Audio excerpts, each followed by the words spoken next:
including bobbing for apples and playing tricks on neighbors, like removing gates from the front of houses. Wait. That took a turn I was not expecting. This got really weird really fast. Welcome, spooky, to Eli and a Mop. Yeah, this is our new series. It's just me and my mop. And what we do is... What do we do? We mop different surfaces, starting with... We're going to watch a video today. We don't know a lot about Halloween and like why it was started and why we celebrate Halloween. I think it's like... I feel like it's really important to put meaning to like holidays so you have traditions around them that aren't just... You don't just do them because everyone else does them. You do them for a reason. So I feel like it's cool to learn things like this, why we celebrate Thanksgiving, Halloween, really think about Christmas, things like that. So yeah, we're watching a video on the history of Halloween. From communion with the dead to pumpkins and pranks, Halloween is a patchwork holiday stitched together with cultural, religious, and occult traditions that span centuries. I think that's one of the coolest things about holidays in the modern time is that they actually have these wild roots from so far away. Yeah, so many of them. Like society. I'm in a class right now, and we're talking about a lot of like indigenous cultures and stuff like that. Yeah. And this is one of, I think it's from the pagan tradition, the ways that they would separate out the year and the holidays that they would have. I'm guessing some of this is from that. I mean, I know that one of them is October 31st. Oh. Celtic New Year. Celtic New Year, so we're dealing with, Yeah. It's kind of divided by the winter solstice and the summer solstice. So in touch with nature. And everything is based around the way that the earth is going and celebrating that and the seasonal changes. That is so cool. Yeah, I've been trying to celebrate the winter solstice for the past, 3 years with mild success. I have a few people on board with me, but if you want to join. Began with the Celts, a people whose culture had spread across Europe more than 2,000 years ago. October 31st was the day they celebrated the end of the harvest season in a festival called Samhain. That night also marked the Celtic New Year and was considered a time between years, a magical time when the ghost of the dead walked the earth. It was the time when the veil between death and life was supposed to be at its thinnest. That's pretty neat. Yeah. And I also think that one of the reasons, from what I've learned through my studies too, is that these cultures, as we were saying, are often involved with seasonal changes. Yeah. And often winter was considered death. Whereas spring was birth, summer was flourishing, fall was harvests, and then winter is death. So it could very well be that the space between harvest and death is the space where they would believe that the spirits would be most present. And then makes you think about how Halloween is oftentimes a nighttime type celebrated thing. Because I feel like nighttime is generally more thought of as a time where the spirit and natural realms are more connected, physical realms. So maybe that's why we go trick-or-treating at night. We'll see. Yeah. We'll see. On Samhain, the villagers gathered and lit huge bonfires to drive the dead back to the spirit world and keep them away from the living. But as the Catholic Church's influence grew in Europe... Wait a second. Catholic Church's influence grew in Europe? Never a good statement. Always just this is about to go real south. South. It's about to go away from nature. At That's least, true. At least that much is true. And can we just call that south? Can we? Could make a good. All right, let's see what they did. It frowned on the pagan rituals like Samhain. In the 7th century, the Vatican began to merge it with a church-sanctioned holiday. So November 1st was designated All Saints' Day, to honor martyrs and the deceased faithful. Both of these holidays had to do with the afterlife and about survival after death.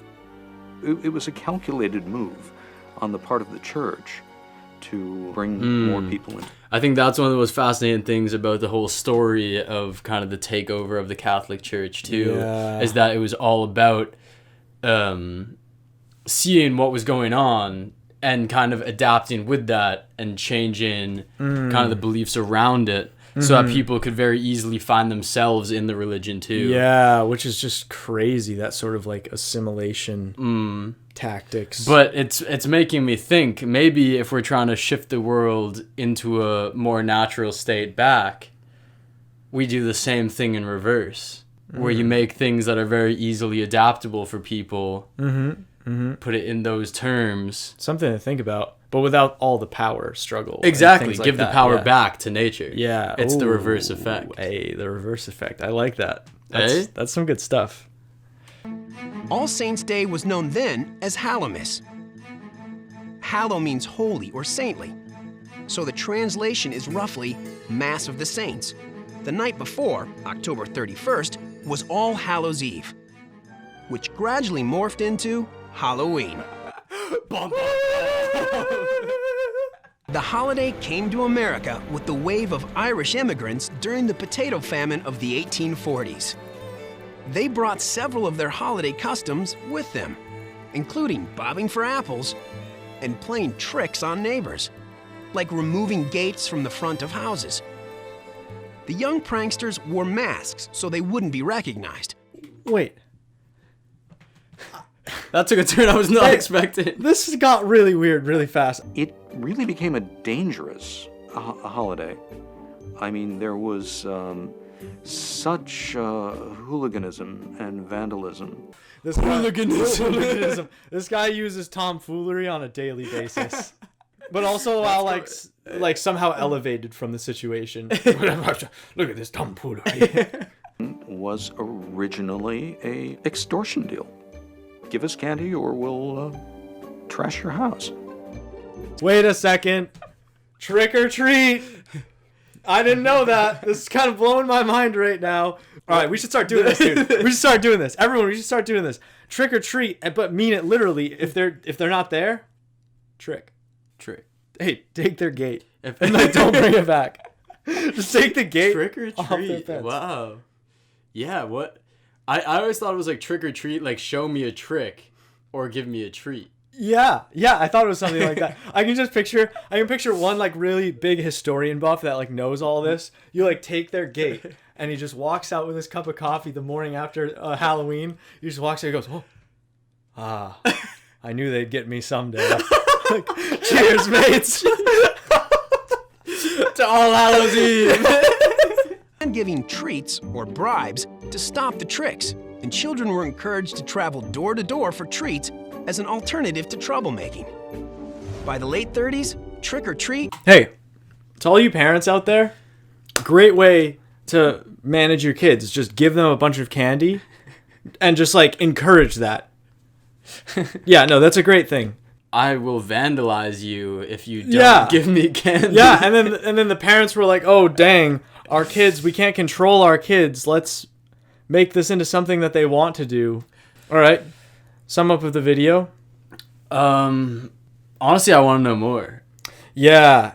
And like why I don't know, it kind of makes me feel a little bit less pumped about Halloween. Well, I'm pumped about the idea of celebrating the dead and celebrating that seasonal change. Seasonal change and like the meshing of like the physical and the spiritual realm, like the Celtic version. Yeah. Like we could think about ways we could like move more towards that. Like that could be a really cool thing to like actually try to do is turn it into a celebration of the dead. Celebration of your ancestry, like why you're here now. Yeah, absolutely. Being thankful for all those people who came and went. Like thankful for the summer that just came by. Yeah. Getting ready for the winter that's coming. Like I think that's a cool thing to become connected with. I learned a bunch on that video. That's pretty cool. This Halloween, steal some gates. No, come on. No. That's not the point of the video. Please. All right, kids. We'll see you, and don't steal some gates. Much love. Peace. Much love.